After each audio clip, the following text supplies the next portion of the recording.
Hey there. Mahdi from RuralProgrammer here.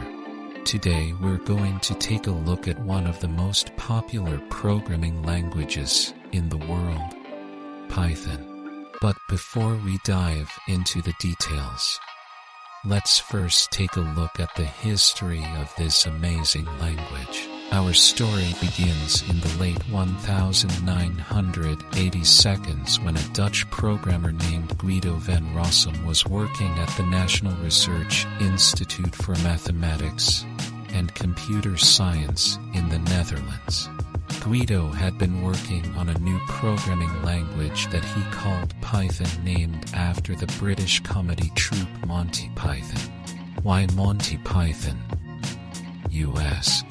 Well, Guido was a big fan of their TV show and thought it would be a fun name for his new project. Python was officially released in 1991 and quickly gained popularity due to its simple syntax and ease of use.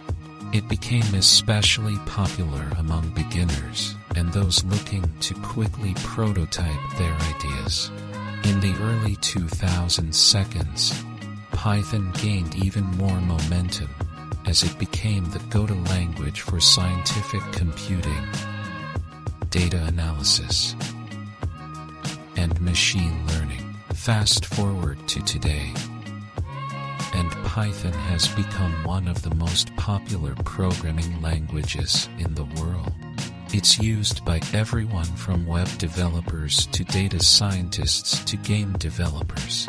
And it's not just individuals who are using Python. Big companies like Google, NASA, and Instagram all rely on Python for their day-to-day operations. So there you have it.